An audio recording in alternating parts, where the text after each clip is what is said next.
So telling the story of Precipice was a real challenge, both from a narrative perspective and also from an art perspective.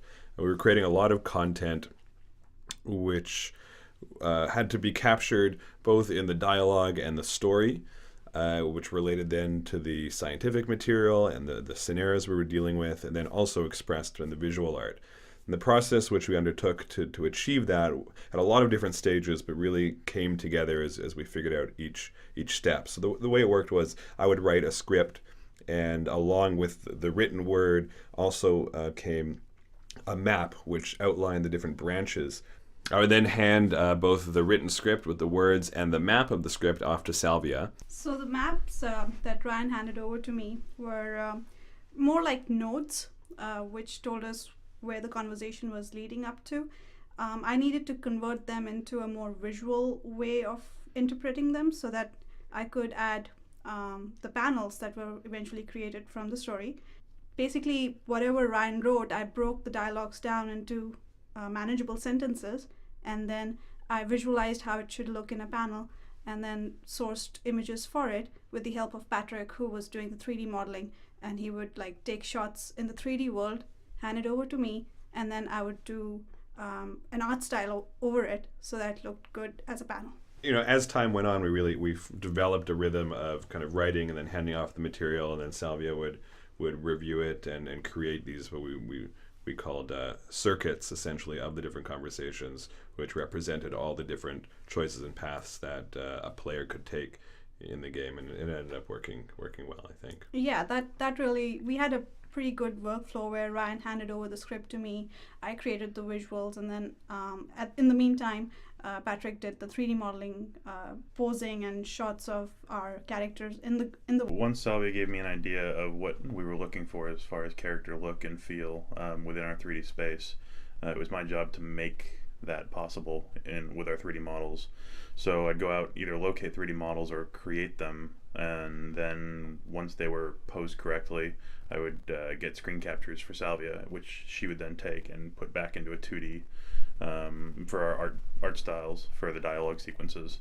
The 3D space itself, I was responsible for creating, and then once it was done and optimized and the correct look and feel that we wanted, we then textured the model, added lights, added shadows, and things like that to make the 3D space look more real. I was responsible for integrating Salvia's content and also scripting the interactions.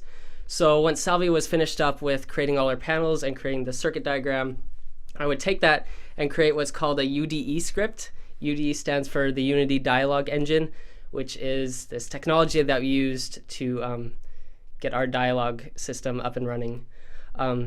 So I'd get all the content from her and write these scripts that basically said, for each image that Salvia has, what line does it go with, what audio file does it go with, and how does it affect the game world. So I would have to script what happens when you successfully complete a conversation, how that affects all the other characters, and so on. This was the first time that any of us had done any sort of project in Unity. So for the first while, we were exploring the technology and figuring out the best way of making it go. So part of that was importing in the 3D models and the best way of creating the space. And the other part was creating the dialogue system that basically makes the interactions possible. So for the 3D models, I would get the files from Patrick and import them in, and there would be a fair bit of back and forth as we tried to get the scale, sense of scale correct. Getting the objects in so that the player can walk around them and feel that they're all the correct size in relation to each other, as well as to the player, from the player's perspective, was really important. Okay. Learning Unity itself wasn't that challenging. The most difficult part of that was just learning how the different components or different scripts within Unity connected and talked to each other. The individual scripts themselves weren't that complex. Once we got the asset server working and we were all able to work in the same space, just as from a project management perspective, we were able to work independently in different scenes and work on different scripts at the same time, and able to compile and run it all at once in the different parts of the program, which sped things up and was really instrumental in making the whole thing possible.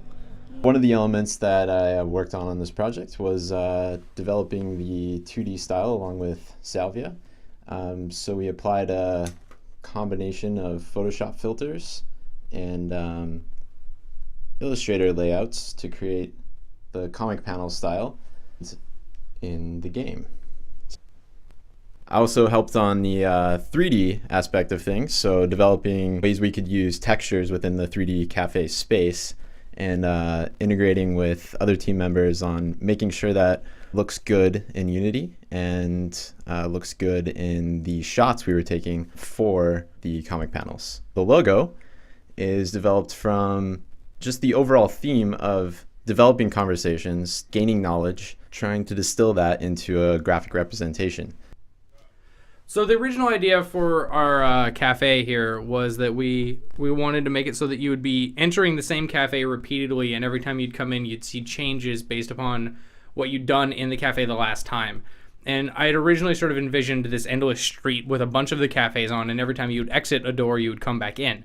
So that's why sort of the design now is this whole idea of the door and moving back and forth between the door to go between the present and the past or the future, and seeing changes each time that you're going through there. In addition to that, I'd sort of originally thought of having everything kind of frozen and looking at characters individually, like by examining them in that particular moment. But we decided for the purposes of usability and like the end user being able to understand what we're doing, we switched to having a conversation system because we figured that that'd be much easier to show to the end user and to display on the screen.